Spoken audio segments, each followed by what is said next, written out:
حالات کی مناسبت سے بس یہ عرض کروں گا، اس وقت صحابہ کرام رضوان اللہ تعالی مجمعین خاص کر پاکستان کے سرزمین پر ایک بار پھر انتہا درجے کی مظلومیت کا شکار ہے۔ یہاں صحابہ مظلوم ہیں، فلسطین میں صحابہ کے غلام، وہاں کے مسلمان مظلوم ہیں، دونوں پر ظلم کرنے والا یہودی ہے، وہاں پر اسرائیل کا یہودی براہ راست ظلم کر رہا ہے، مسلمانوں کو مار رہا ہے، ماؤں بہنوں بیٹیوں کو شہید کر رہا ہے اور معصوم بچوں کو خاک میں ملا رہا ہے، خون میں تڑپا رہا ہے، زخمی کر رہا ہے، مساجد پر حملے ہو رہے ہیں، اللہ کے گھر کو بھی وہاں پر مجروح کیا جا رہا ہے۔ اور یہاں پر جو صحابہ مظلوم ہیں، وہ صحابہ کس کی زبان کس کے قلم سے مظلوم ہیں؟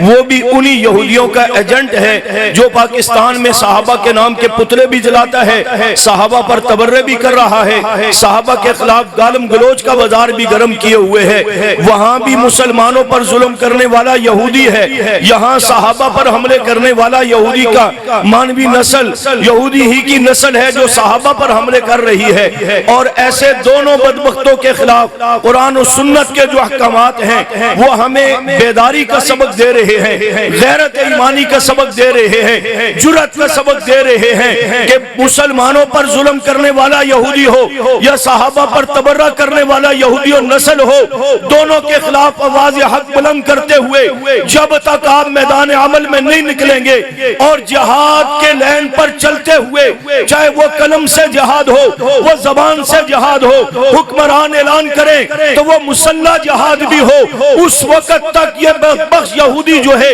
یہ قابو بھی نہیں آئے گا، باز بھی نہیں آئے گا۔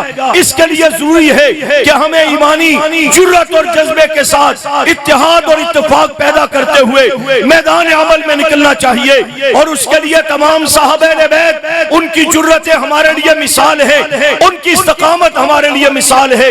ان میں سے بالخصوص یہودیت کا علاج اگر کامل طور پر اس دور میں ہوا ہے تو وہ حضرت عمر اور حضرت معاویہ کی کاوشوں سے ہوا ہے۔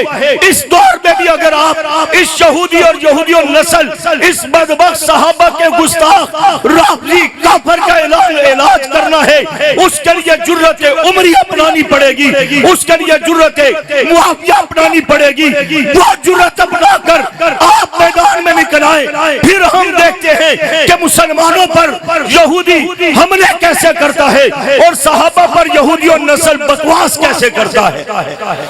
حضرت عمر رضی اللہ تعالیٰ کو اللہ کے رسول صلی اللہ علیہ وسلم نے اسلام کے غلبے کے لیے اور ایسے کافروں کے علاج کے لیے اللہ سے مانگا تھا۔ باقی صحابہ مرید نبی ہے، حضرت عمر مرید نبی بھی ہے، مراد نبی بن کر کے آئے اور ایمان لانے کے بعد کوئی 10-20 سال تربیت نہیں پائی، فوری طور پر اللہ نے آپ سے جو کام لینا شروع کیا، آپ نے رسول اللہ صلی اللہ علیہ وسلم سے درخواست کی آپ بھی صحابہ چلے بیت اللہ میں نماز پڑھتے ہیں۔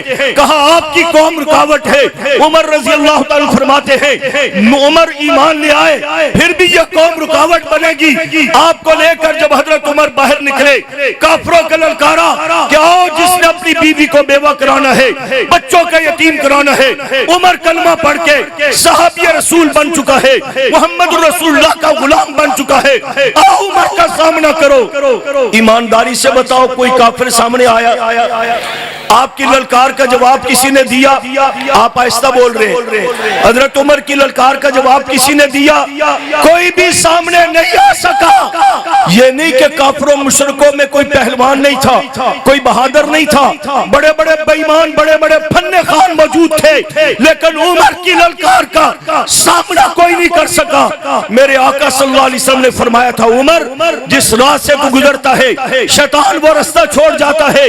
اس دور میں حقیقتاً جہاں سے حضرت عمر گزرتے تھے شیطان رستہ چھوڑ جاتا تھا۔ آج عمر کے نام کا روب دبدبا 1400 سال کے بعد بھی موجود ہے کہ بدخوابی ہے تو دائیں ہاتھ پر حضرت عمر کا نام لکھ کر کے قبلہ رخ ہو کر سنت کے مطابق سو جائے، شیطان خواب میں بھی نہیں آئے گا۔ عمر کا نام دیکھ کر شیطان خواب میں بھی نہیں آئے گا۔ آپ کے پاکستان میں بھی میں نے بحرین میں دیکھا، ہر دوسرے تیسرے روڈ روڈ اور شاہراہ کا نام عمر کے نام پر ہے. جہاں عمر کا نام آیا شیطان بھاگ گیا اور افغانستان میں ملا عمر آیا. عالمی کفریہ طاقتیں جتنے بڑے بڑے شیطان تھے سارے بھاگ گئے. اس لیے کہتا ہوں سندھ کے مسلمانوں اور میری جماعت کے کارکنوں، ہم صحابہ کے اوصاف اپنے اعمال میں، اپنے کردار میں اپنانا اپنے لیے سعادت سمجھے، ایمانی ذمہ داری سمجھے، اور بالخصوص کفر کے مقابلے کے لیے جذبہ عمر ضرورت ہے، ایمان عمر کی ضرورت ہے، تقوی عمر اپنانے کی ضرورت ہے، جذبہ عمر اپنانے کی ضرورت ہے، سوچ عمر اپنانے کی ضرورت ہے، اور فکر عمر اپنانے کی ضرورت ہے. جب اسی بیت المقدس کو لشکر کشی کرتے ہوئے صحابہ فتح کرنے کے لیے پہنچے تو دشمن نے کہا تھا صحابہ ہمارے ساتھ لڑائی نہ کرو، ہم نے اپنی کتابوں میں پڑھا ہے ایک شخص ہوگا جس کا نام عمر ہوگا، وہ بیت المقدس کو فتح کرے گا. آج بھی آپ کے امیر المومنین کا نام عمر ہے، ان کو بلا لیجئے، ہم دیکھتے ہیں اگر یہ وہی عمر ہے، وہی اوصاف و کمالات ان میں پائے جاتے ہیں، وہی شخصیت ہے، لڑنے کی ضرورت نہیں، ہم چابی آپ کے حوالے کر دیتے ہیں. چنانچہ حضرت عمر رضی اللہ عنہ کو پیغام دیا، آپ مدینہ منورہ سے چلے، کوئی لاؤ لشکر لے کر کے نہیں، ایک غلام ایک گھوڑا لے کر کے وہاں سے سفر شروع کیا. اور جب بیت المقدس کے قریب پہنچے صحابہ نے کہا کرتا پرانا ہے، بدل لیجئے، دشمن کے سامنے جانا ہے، عزت وقار کا مسئلہ ہے، گھوڑا کمزور ہے، نہ اچھی نسل کا گھوڑا لے لیجئے، اس پر سوار ہو کے جائیے.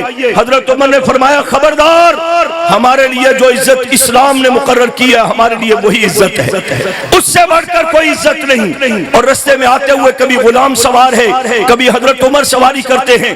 دشمن کے سامنے پہنچے تو حضرت عمر پیدل چل رہے ہیں، غلام سوار ہے. آپ نے یہ بھی نہیں کہا کہ اب تو دشمن آ گیا ہے، تھوڑی دیر کے لیے آپ مجھے بھی عزت دے دیں، نیچے اترے میں اوپر بیٹھتا ہوں، نہیں، آپ نکیل پکڑے ہوئے سواری کی دشمن کے سامنے جاتے ہیں، غلام سوار ہے.